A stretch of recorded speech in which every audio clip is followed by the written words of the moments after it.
Récemment, 70 chiens et 20 chats ont été saisis par la cellule antitrafic de la SPA et les gendarmes au refuge de Rangvo appelé refuge de Bouba. Les raisons: non-autorisation préfectorale pour détenir plus de 9 chiens et selon les enquêteurs, le propriétaire du refuge Bouba n'aurait pas donné suite à plusieurs mises en demeure qui lui auraient été adressées.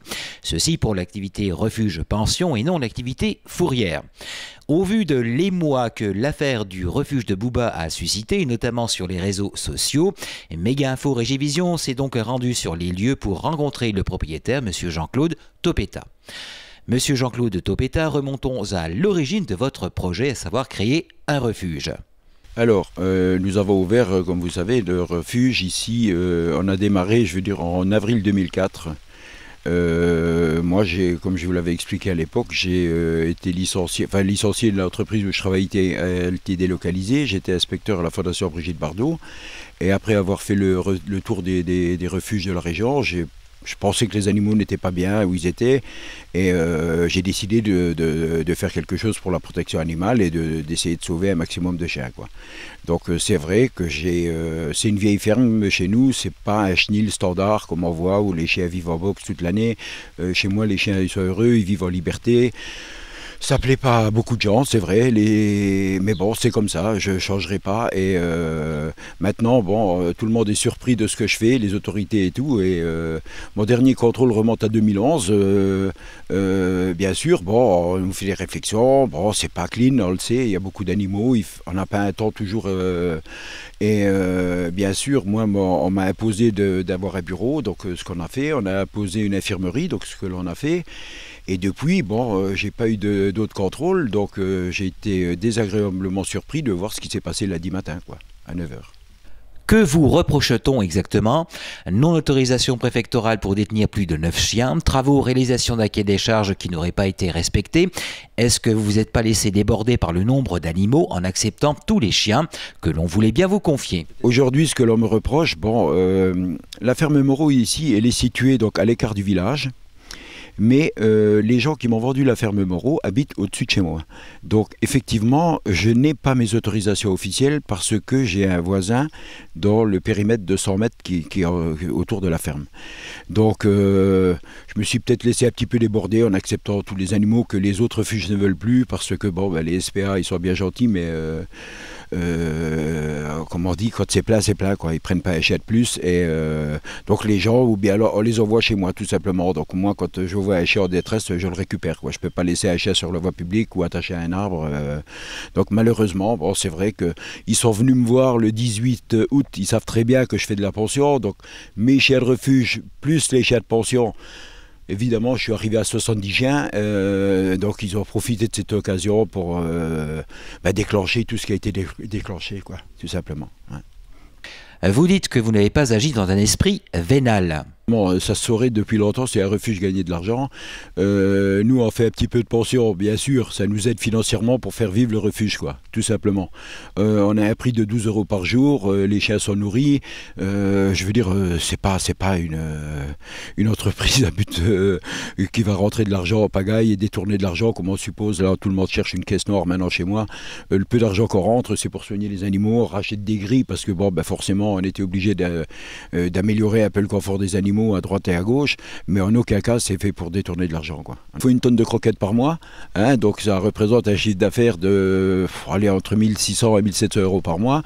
On a entre 1000 et 1200, voire des fois 1500 € de veto par mois, donc le calcul est vite fait, quoi. Parmi les animaux qui vous ont été enlevés, vous aviez des chiens en pension au sein du refuge. Comment vont faire les propriétaires pour les récupérer? J'ai les chiens de pension dans la région parisienne. Donc ça pose énormément de problèmes parce qu'ils ne se sont même pas donné le mal de mettre les chiens de la même famille ensemble. Donc on a des chiens qui se trouvent à Chailly dans le 77 de la même famille et dans le 93 à Gennevilliers. Donc ça fait des déplacements à pu en finir. Et d'après les renseignements que j'ai pu obtenir, mais j'en saurai plus mardi, ils n'avaient en aucun cas le droit de saisir les animaux de pension. Simplement. Ils étaient chez moi lundi soir. Les propriétaires, je leur ai dit, rentrent mercredi, jeudi, voire vendredi au plus tard. Donc on n'était pas à 3 jours près pour... Il n'y avait pas de cas de danger immédiat, les animaux n'étaient pas en péril, il n'y avait pas de cas de maltraitance.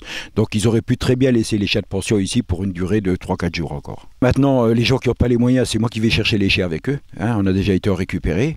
On a des clients qui sont super sympas. Donc hier, tous les amis qu'on connaît et tout, ils m'ont dit t'as assez de boulot, assez de soucis, donc ils vont les chercher eux-mêmes. Bon, ils rentrent de vacances, ils vont à la gendarmerie de Famec rechercher les papiers des chiens. Ils font une déposition, ils veulent savoir si les chiens sont maltraités, enfin tout ce que les gens s'imaginent. Et ils vont rechercher leurs chiens à Paris. Bon, il est certain que on va avoir quand même des petits soucis financiers parce que tous les gens qui ne viendront pas régler la pension. Donc, mais je le comprends tout à fait. Hein, et comme j'ai dit, j'emmène les gens qui sont en difficulté récupérer leurs chiens pour que ça ne leur coûte pas un centime. À savoir que les chiens qui sont en pension là-bas, ça ne coûte rien aux propriétaires. Hein, donc, ils vont récupérer leurs chiens, point final, quoi. Mais le préjudice pour nous, il est quand même plus que grand, quoi. Et à propos de pertes financières, qu'en est-il de votre activité fourrière? Car j'imagine que c'est elle qui vous fait vivre. Ce qu'il faut que je précise aussi, c'est que nous sommes fourrières pour une vingtaine de communes et que la fourrière, en aucun cas, est touchée. La fourrière continue comme si rien ne s'était passé. La fourrière, elle est légale, il n'y a aucun problème. Hein. Responsable ou pas, comment se sent-on après un tel revers du sort? Comment vit-on après un tel événement que d'aucuns jugeraient de violent? Ça se voit peut-être pas, mais intérieurement, on le vit quand même très, très mal. Quand les gens sont chez nous, on est content de tout le soutien qu'on a eu. On ne s'attendait pas du tout à avoir un soutien pareil. Là, on est un peu tous dépassés par les événements parce que les réseaux sociaux, tout ça, sur Internet, on maîtrise pas. Il y a des bonnes choses, il y a des choses qui sont moins bonnes. Maintenant, c'est vrai que le soir, quand tout le monde part et qu'ici, ma foi, comme je dis toujours, on entend maintenant l'herbe qui pousse. C'est pas tous les jours évident, quoi. Hein, y compris le matin quand on se lève, on n'a plus besoin de courir pour sortir les chiens, pour leur donner à manger. Puis il n'y a plus de bruit. Je crois que c'est ça le pire, quoi. Le calme qui règne ici, ça devient insupportable. Calme, silence, oui et non, Monsieur Topeta parlait de soutien. Or, des bénévoles continuent de venir à la ferme Moreau de Rangvaux pour le soutenir, comme Nadège ou encore Amandine, qui régulièrement promenaient bénévolement les chiens qui étaient au refuge. Alors en fait j'ai choisi le refuge de Bouba parce que ce que j'ai apprécié en fait c'était tout à fait par hasard qu'on est arrivé ici et j'ai vraiment apprécié que les chiens soient lâchés en liberté ensemble dans des parcs clôturés assez spacieux. Le fait que les chats puissent jouer, les chiens et chats en contact aussi, ce qui me plaisait vraiment beaucoup. Et des gens vraiment adorables, deux personnes, Jean-Claude et Régine, qui ont le cœur sur la main. Donc j'ai décidé de devenir bénévole ici. Donc le bénévolat consiste en fait à venir donner un peu de notre temps.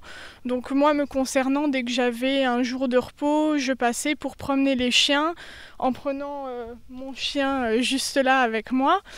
Et il n'y avait aucun souci de comportement. Jean-Claude connaît très bien ses bêtes et c'est vraiment très, très important de nous donner des animaux assez sociabilisés pour pouvoir les avoir en balade et que tout se passe bien.